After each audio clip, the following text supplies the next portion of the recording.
Hi, I'm Martin Edwards. I'm the Formulation Development Chemist for SaferGrow. I'm going to show you compatibility studies, how we do them and what constitutes a failure or a pass for a tank mix compatibility. Here we've got a tube of water which contains 50 mils of water. 100 mils is equivalent to your full tank, so we've half filled the tank with water. We then add the phenoxy acid. In this case it's Duprosan, which is a mixture of 2,4-D and what have you, at spray rate. Then we mix that 20 inversions, as you do with your tank.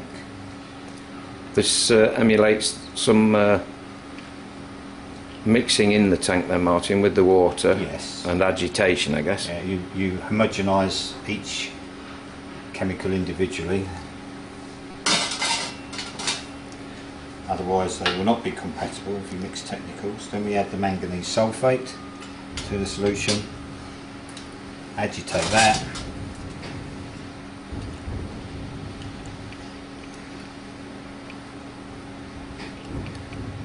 This test again sort of suggests what has been known in the industry for some time, that phenoxys and manganese sulphate are a definite no-no, as we call it. Yes.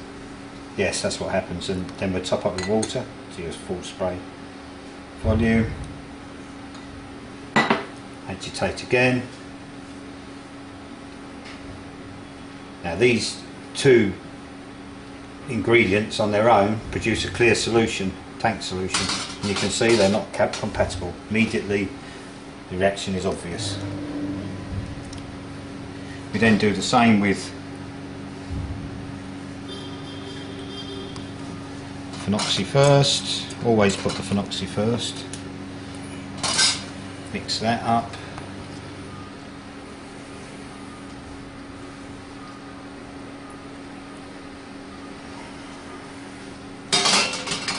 And we add the alloy at spray rate,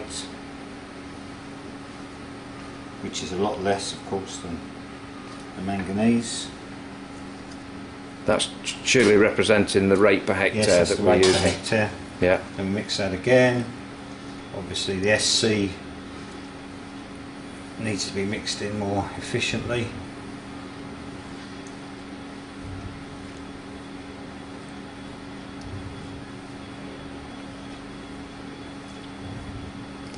And then we top up again with water.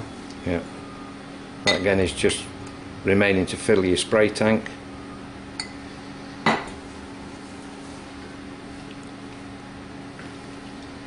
And then once we've done this, we come back and have a look at what's happened after 5 minutes, and then it'll be half an hour and then 2 hours to see what has happened with and whether the mixtures have gone off. So we'll look at one after 5 minutes, and there's the comparisons. It's already fairly obvious to me, Martin, which I'd like in my tank, and it isn't that first one you did. That flocculation looks to be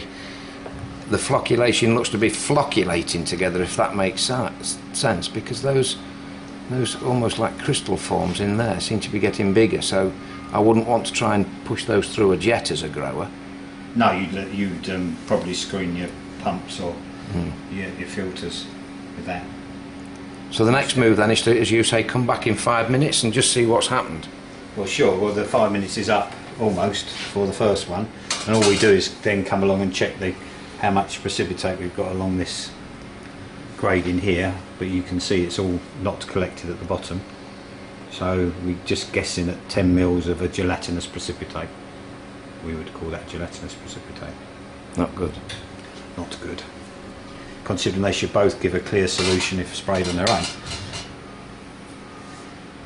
We'll come back to the other one in a minute, but there'll be a slight trace at the bottom, which is normal for all SCs. Okay, Martin, well, we'll come back in 5 minutes.